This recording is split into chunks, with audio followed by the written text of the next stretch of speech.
Apple Knocker Radio. Alright, greetings friends. So, I am not a materialist. I'm not even a dualist. When I say dualist in this particular instance, I mean dualist in the sense that I don't believe that there is a material and physical world separate from a spiritual world, right? Dualism is used in various ways. That's the context that I'm referring to this time. I personally believe that reality is a series of a continuous spectrum of interpenetrating energy that becomes denser the further it moves away from the source, right? The way that I like to visualize this, there's actually two ways. The first way is that I imagine a flashlight, and in front of that flashlight, separated by, let's say, 1 foot intervals, is a series of colored lenses. Let's say 7 colored lenses separated 1 foot from each other from the source of the light. The light passes through all of those lenses. We are at the very end. We're behind the 7th lens, right? And so, when we are looking at reality, we are looking at that original light, the original light of creation. And I don't mean creation as in the beginning of the universe. I mean creation as a moment-by-moment thing. As reality is continually being created moment to moment to moment. We're at the far end. We're behind the 7th lens. And we're looking at it. And when we're looking at it, we're seeing the original light as it's being filtered through these lenses, right? But we are seeing the light. It's not separate. It's not in a different place. We are seeing the actual original source, but we're just seeing it filtered through several lenses, right? And in our position, that light has been filtered so many times that it's very dark and very dense. Like I said, it gets denser the farther you move away from the light. Now, obviously, this is an imperfect mental device, but I think it's still useful. And so, you can imagine that if you were able to smash through that 7th lens, or just step through it, just phase through it, like a Jedi, or like the Flash, the old DC Flash, he could make the molecules in his body shiver so fast he could go through matter. So imagine we can go through that 7th lens. You would still be behind a series of 6 lenses, but the light would be a little less filtered. And we could imagine in perhaps a scenario, depending on the type of lenses and the type of light, where being in front of that 6th lens could look radically different than being behind the 7th lens, right? But you would continue progressing through the lenses, getting all the way to that original light. Now, of course, we don't live in a two-dimensional reality like that. We live in a multi-dimensional reality, at least a 3-dimensional reality. And so maybe a better way to, thinking of it in a 3rd-dimensional manner is what comes most intuitively to us. And so instead of thinking of it as a flashlight point, we could then, change the mental device and think of it as a circular ball of light that is encased by 7 colored lenses, each separated a foot apart. Still basically essentially the same thing. The second way that I find useful, I think is really good in this modern age. Like I say a lot, I use the whole idea of simulation hypothesis to understand things. It's not that I literally think that is like the best explanation, but I do think it's a really useful mental tool to try to conceptualize these things. And so I think of it as, if you're on the internet, you're looking at your computer screen,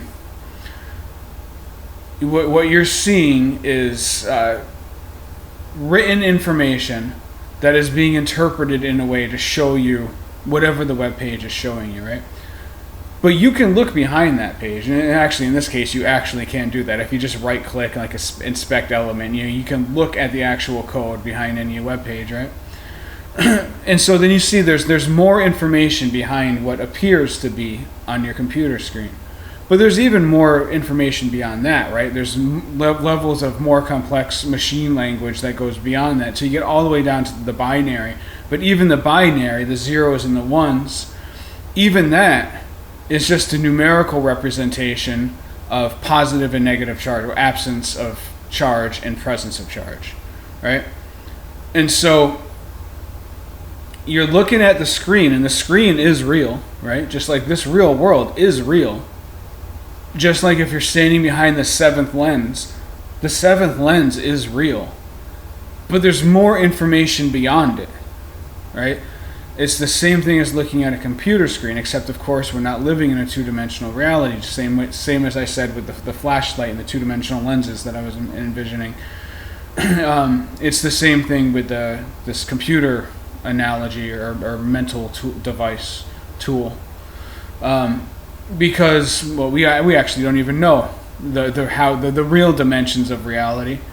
But even if just looking at it from a third dimensional perspective, the way that information is stacked, it's harder to understand than think of it in a two-dimensional computer screen, right? But it's still the same general idea. Those are the two ways that I conceptualize it, or the two ways that I like to envision it. There's also a great explanation by Carlos Castaneda, who I know is rightfully very controversial because there's strong evidence to suggest that he was lying about Don Juan Matus and all of that stuff. And fair enough. But still, when he describes the eagle's emanations, I think it's in The Fire Within. He may describe it in multiple books. But his description of the eagle's emanations, I think, is also a great... If you ever have the time to check out that book, I mean, it goes for a couple pages where he really gets in depth and describes this. It's very useful. And so my ideas, they're not unique or original. I have some takes on them that I like to think are unique and original, but in general, my perspective is the perspective of the Emerald Tablets, of basically of the Kabbalistic Tree of Life, or the Ray of Creation. Gurdjieff put like a little bit of a different spin on it. Or Gurdjieff says that he found the original, what it actually wasn't. But anyway, that's a whole other thing. I'm not trying to get into details. Just my point is the general concept. It's not like it's something I invented. It's something that I've learned. And I'm not fanatic about this. I'm obviously open to the possibility that I can't possibly know what the ultimate truth is any more than anybody else. But it's what I believe. It's what I believe is the most likely explanation for how reality works. And in the absence of being able to know for certain, because these are questions that we can't know for certain, it's the mental model that I work with, and it's how I generally perceive reality. So what does that have to do with what is going to be the title of this video, which I anticipate to be a new way of looking at history and conspiracy, I think. So the reason why this is relevant to that idea, and by the way, I'm making this video because I'm getting ready to start this project that's going to be called Pivot Points. And I'm going to explore certain periods of history when history pivoted and when there were sudden, abrupt changes. And there's a lot of moments like this where things on a large scale, sometimes global, sometimes like national, sometimes in a city, but it just seems like all these variables turn in one direction. And like history pivots. And I've always found that fascinating. It's really interesting to me. It's interesting to me because of how I perceive reality. Because I look at those external events, and to me, they're just the surface representation. They're the material representation.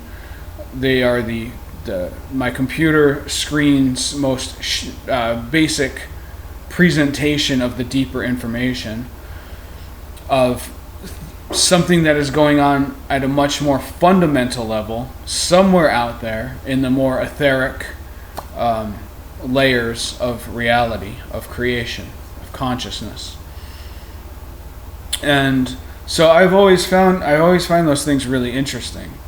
And how does that relate to conspiracy theory? Well, to me, I think what happens a lot with conspiracy theorist types, conspiracy theories, is that people see these moments when there seems to be all of these things that happen, and it seems like it can't be coincidence. You look at it, it's like there has to be some steering mechanism behind it to make so many different things seem to point in this one direction. A really good example of this is the 1960s, and a guy named David McGowan wrote a book, the Laurel Canyon.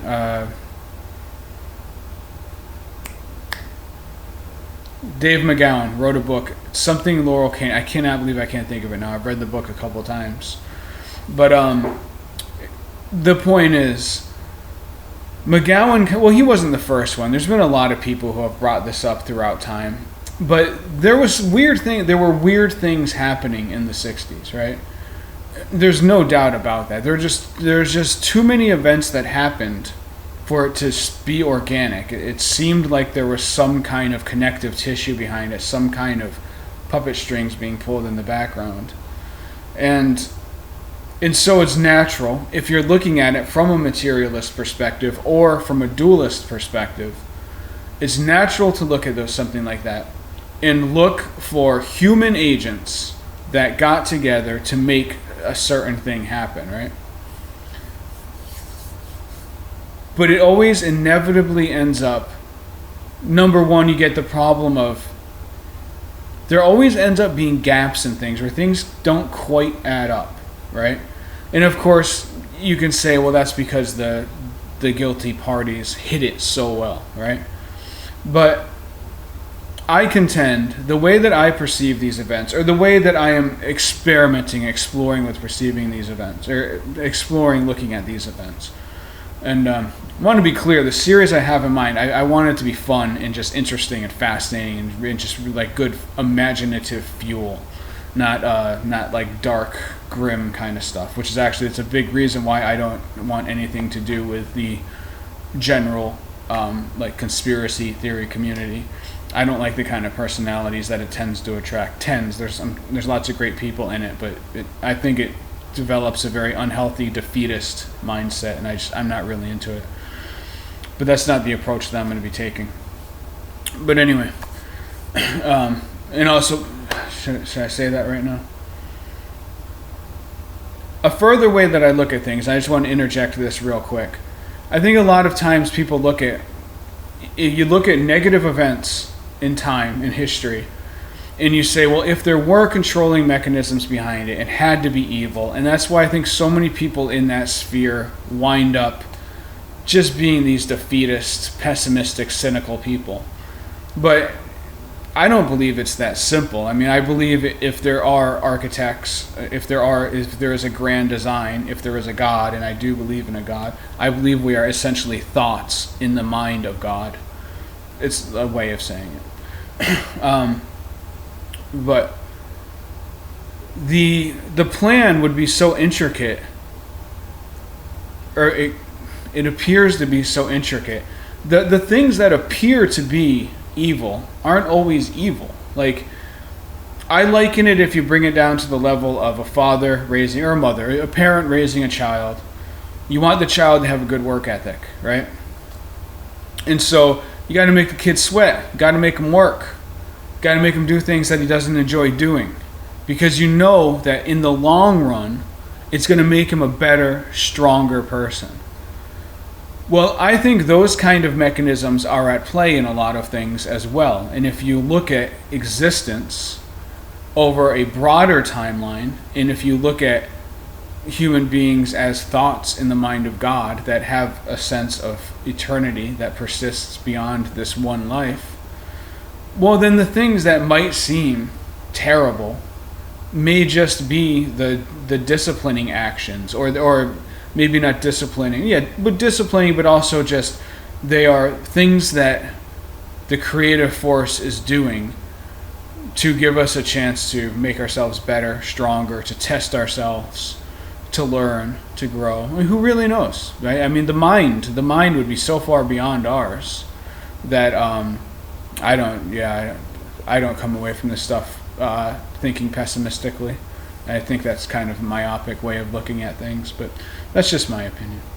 But getting back to, see, I shouldn't have done that tangent because I kind of lost my train of thought. But, so, what I was saying, when you look at these things, it's natural if you're looking at it from a materialist or a dualist perspective, right? And again, back to the dualist thing. I mean, if you're looking at it and saying, if you are somebody who believes in God in the sense that you believe, like, here's reality, and there is this God outside of it, and maybe there's even a Satan outside of it, and they sometimes come into our reality, but they're basically outside of our reality. To me, that perspective almost ends up being almost the same as a materialist perspective, in the sense that when you look at these big pivot points in history, it's only natural to assume that it has to be just these human puppeteers who are orchestrating everything. And that's how you wind up with people who think there's just this one monolithic force that's guiding everything. It's like something you always hear from that community is they control both sides, they control everything. And I don't mean my tone to be dismissive. There could be legitimacy to that. I don't have all the answers in the world. I'm just saying that I think there's a better way to look at it, based on my foundational idea of how reality is constructed, which again, I did not invent it. This is the concept of reality from the Emerald Tablets. This is the Hermetic concept in general. And there may be people argue the finer points, but generally, it's a Hermetic worldview. Kabbalah, it's a Kabbalistic worldview. And again, there's these specifics. I know there's going to be people out there that are real detail-oriented people. I'm going for general concepts, right? That's what I'm talking about. And so, when you look at it that way, or when I look at it that way, I think a much more likely explanation than that it's simply a bunch of people who got together and decided, we're gonna take this all over. And let me be clear, I have no doubt that there are conspiracies exist every day, and they're played out every day, including big-time conspiracies among very powerful bodies. I honestly, I can't take anyone seriously or respect them if they think otherwise, which is kind of funny. You meet people on the street, and the people that kind of poo-poo any concept that there are conspiracies out there, because they tend to come from this like high horse pompous position. It's kind of like, dude, that is so irrational. It's almost insane. Human beings on a daily basis make plans in secret to get the things that they want. We've been doing it forever. All of history is riddled with stories of powerful people that got together and made secret plans to make things happen. So by no means am I writing that off. But what I am saying is that I think even those groups that are involved, those conspiracies that do happen, I believe that in most cases, in basically all cases, except maybe there might be like a Black Lodge, White Lodge type of thing going on where there are some really high level, but whatever, that's kind of another thing. But I think generally these people, they don't really know what they're doing. Like, they think they do. They have their own little plot, their own little plan to get their own little piece of the pie, but they don't actually see how it fits into the whole broader spectrum. Because, as I said, I believe that what exists, what we experience on this world, is just a dense manifestation of something happening out at the source code, right? And even, beyond the source code, because like I said with the binary numbers, even the binary numbers are just representations of charge, no charge, no charge. Like, it's energy, So it's even more abstract than binary numbers. But just my point is that there's the stuff that's happening way out there, and all we're seeing and all we're experiencing is the physical manifestation, the most dense manifestation of those things. And so I believe in most instances, in all instances, when these things are happening, most of the bodies don't really understand the whole tapestry of the events around them. They've got their plot, they've got their little aim, they've got their little goal, and it might be very elaborate, it might be very wicked, it might be very, very twisted. But ultimately, there has been a change in that source code, or whatever you would call that. Because like I said, it's beyond code, in that source information, right? And that change is being disseminated out here. And I believe in free will, but I also believe that there are currents and that there's a landscape. And it's like that source information has changed, and so the landscape has changed. The currents around us have changed, and we choose different ways for how to maneuver those currents, each one of us. And that's where the free will comes in. But we are all still influenced by the currents, right? We can't get around that. Now, obviously, we also influence the currents. That's where this becomes really fascinating, because then, you could have the change in the source information, but if human consciousness interacts with that source information, the way that the Emerald Tablets say, or the way that all of these traditions say, and the way that I do believe reality works, I just haven't determined to what extent human consciousness influences the reality. I'm still trying to figure that out. But I am fairly confident, fairly certain, as certain as you could be in this very uncertain life, that human consciousness does also affect the code. But anyway, so